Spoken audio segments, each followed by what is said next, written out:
बुद्ध के मार्ग के बारे में बात करना बहुत आसान है क्योंकि ये बहुत लॉजिकल है, ये काफी आसान है और ये एक बहुत लंबी प्रक्रिया है। गौतम ने लोगों को आम तौर पर जो तरीके बताए वो हमेशा कई जीवन कालों तक के लिए थे। आप इसे आज साफ तौर पर देख सकते हैं। बौद्ध भिक्षु हमेशा इस बारे में बात करते हैं, खासकर तिब्बत के बौद्ध, जिनका बौद्ध संप्रदाय आज दुनिया में सबसे ज्यादा प्रसिद्ध है, कुछ राजनीतिक कारणों से।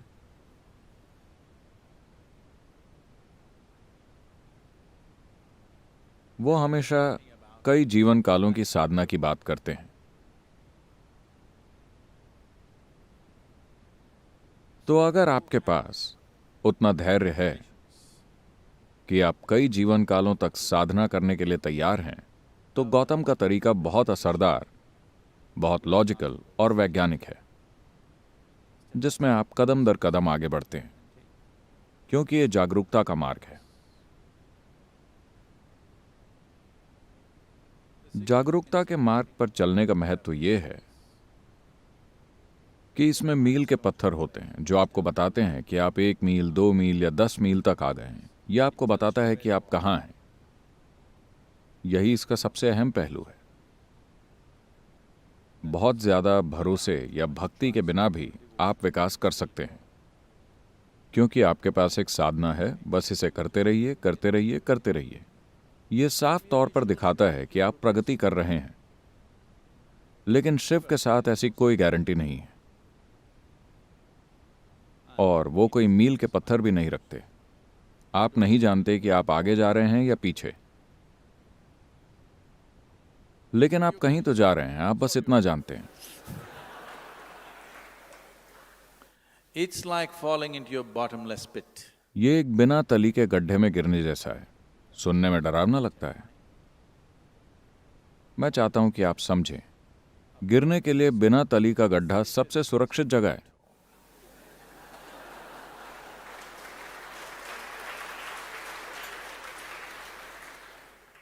तली वाला गड्ढा खतरनाक होता है। बिना तली वाला गड्ढा पूरी तरह से सुरक्षित है। आपका जीवन पूरा हो गया अगर आप बस इसमें कूद जाएं। बस हो गया, आप बस गिरते रहते हैं। अगर आप कभी, क्या किसी ने स्काई डाइविंग की है? आपने की है? तो अगर आप गिर रहे हैं, तब अगर आप कुछ 1000 फुट के लिए पैराशूट न खोलें, तो उस दौरान आपको पता नहीं चलता कि आप नीचे जा रहे हैं या ऊपर। बस ऐसा लगता है कि आप तैर रहे हैं और यह शानदार होता है। सिर्फ जब आप नीचे देखते हैं तो यह धरती बड़ी तेजी से आपकी ओर आती हुई दिखती है। अगर यह ग्रह हटा दिया जाए तो यह एक शानदार अनुभव है। बस जब आप नीचे देखते हैं तो धरती तेजी से आपकी तरफ आ रही है। यही समस्या है। गिरना, तो आप गिरने को बुरी चीज मत समझिए। गिरना जबरदस्त चीज है। Did you ever fall in love? क्या आप कभी प्रेम में पड़े? Only when you hit. जब आप तली से टकराते हैं तब समस्या होती है। अगर आप बिना तली के गड्ढे में गिरते हैं तो कोई समस्या नहीं है। तो शिव एक बिना तली का गड्ढा है। उनके तरीके बहुत अलग हैं, लेकिन आप उन्हें उस तरह सीमित नहीं कर सकते। With 7 different 7 अलग अलग शिष्यों के साथ सप्तऋषि, प्राचीन काल के 7 जाने माने ऋषि, उन्हें शिव ने 7 बुनियादी तरीके सिखाए जिनसे कोई इंसान अपनी चेतना की गहराइयों में जा सकता है। इन 7 से वो 7 के मल्टीपल्स में और आगे तक गए और उन्होंने 112 अलग अलग तरीके सिखाए और कहा बस इतना ही है। एक सुंदर कहानी है। कहानियों के लिए समय नहीं है, तो उन्होंने 112 अलग अलग तरीके बताए। जिनसे कोई इंसान अपने चरम तक पहुंच सकता है। और ये 112 तरीके शरीर के 112 चक्रों से जुड़े हैं। असल में चक्र 114 हैं, लेकिन उनमें से 2 शरीर के बाहर हैं। उन दोनों को उन्होंने छोड़ दिया और उन्होंने कहा कि जब आप शरीर में हैं तब आत्मज्ञान प्राप्त करने के 112 तरीके हैं।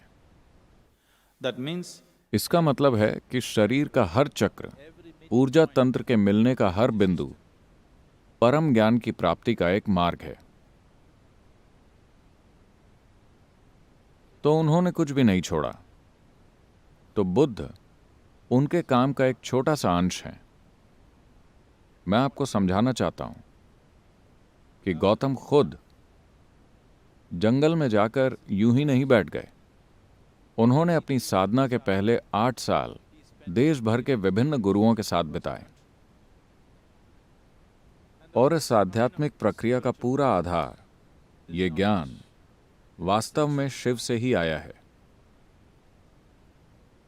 wherever it is, ये दुनिया के जिस भी हिस्से में है, बुनियादी आध्यात्मिक प्रक्रिया इसी आधार से आती है।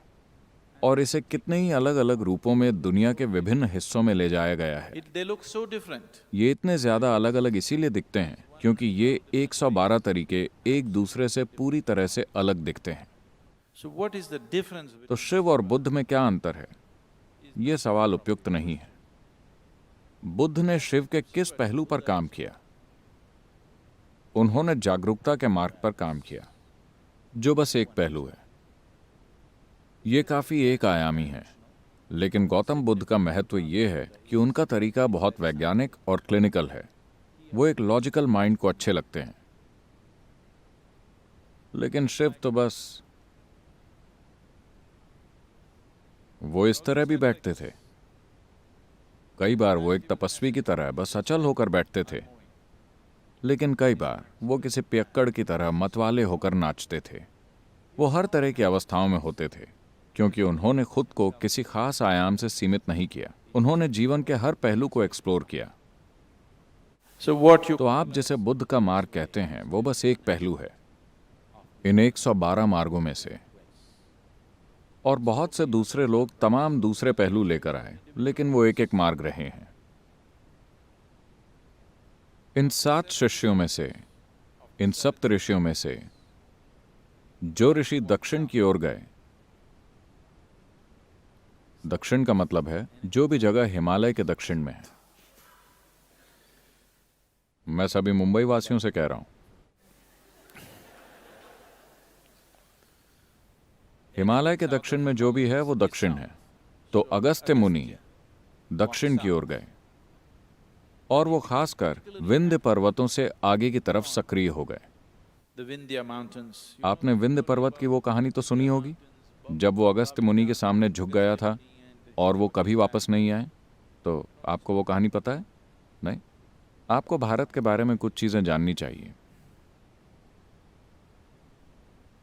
तो उन्होंने अपना विस्तार खासकर दक्कन के पठार में इस तरह किया कि उन्होंने वहां की हर इंसानी बस्ती को छुआ।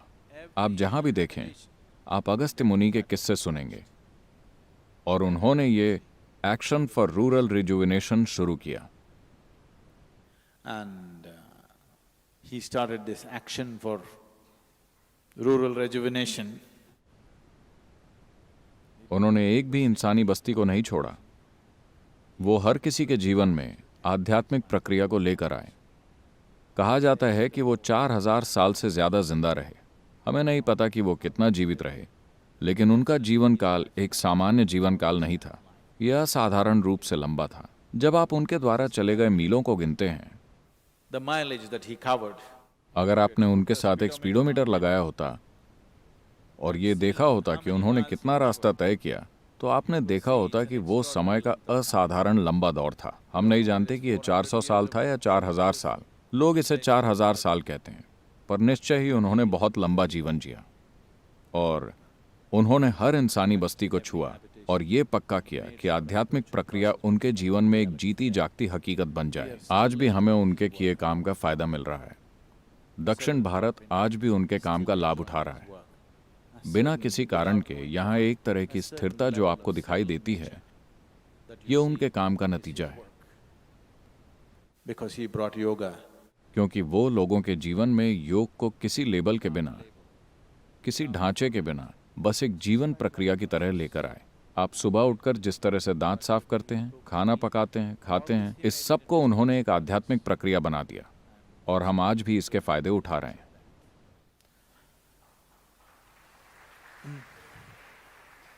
अगर आप इस धरती पर कहीं भी किसी भी आध्यात्मिक प्रक्रिया को देखें You will see तो आप पाएंगे कि वो उन 112 तरीकों से अलग नहीं है जिनको शिव ने खोजा था।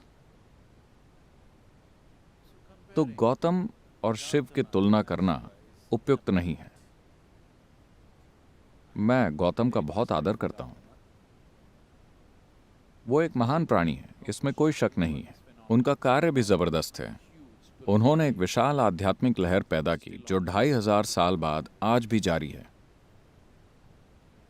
लेकिन यह तुलना के योग्य नहीं है, किसी भी तरह से तुलना के योग्य नहीं है। हम बस इतना कह सकते हैं कि शिव के काम में गौतम का काम एक छोटे अंश की तरह शामिल है। it is ये 1% से भी कम है, क्योंकि 112 तरीकों में से गौतम ने एक पर काम किया। और महत्वपूर्ण चीज ये है कि उन्होंने इसकी अच्छी मार्केटिंग की और उन्होंने हजारों लोगों को उस मार्ग पर चलने के लिए प्रोत्साहित किया। यही उनकी सफलता है। लेकिन शिव मार्केटिंग करने के लिए थोड़े ज्यादा ही नशे में थे। आपको उनके लिए मार्केटिंग करनी चाहिए। he is वो मार्केटिंग नहीं करेंगे।